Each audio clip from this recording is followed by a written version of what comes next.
December 16th, Saint Eusebius, Bishop. Saint Eusebius was born of a noble family in the island of Sardinia, where his father is said to have died in prison for the faith. The saint's mother carried him and his sister, both infants, to Rome. Eusebius, having been ordained, served the church of Vercelli with such zeal that on the episcopal chair becoming vacant, he was unanimously chosen by both clergy and people to fill it.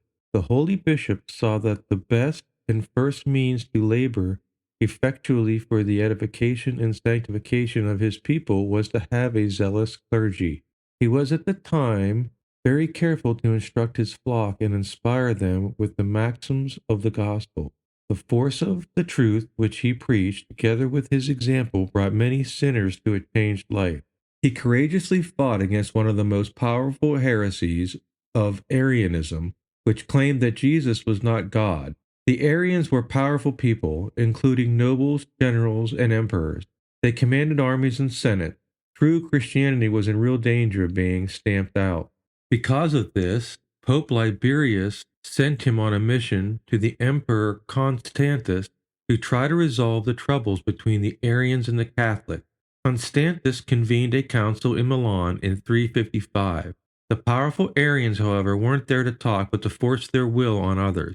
A horrified Eusebius watched as his worst fears were confirmed, and the Arians made this peace council into a condemnation of St. Athanasius. Eusebius, unafraid of their power, slapped the Nicene Creed down on the table and demanded that everyone sign that before condemning Athanasius. The Nicene Creed, adopted by a council of the full church, proclaims that Jesus is one in being with the Father, directly contradicting the Arian teaching.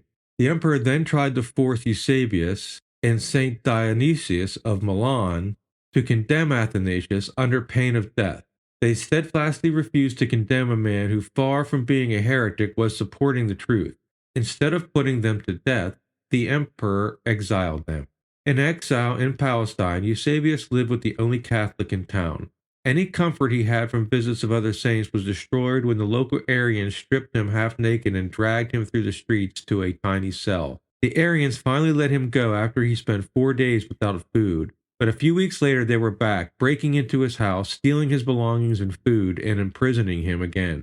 Eusebius was exiled to 2 other places before the new ruler Julian let him and the other exiled bishops return home in 361. The problem, however, was not over, and Eusebius spent his last years working hard to counteract the damage the Arians had done and continued to do. After working with Athanasius and taking part in councils, he became a later-day St. Paul, traveling all over in order to strengthen the faith and spread the truth. Eusebius died on August 1st, 371.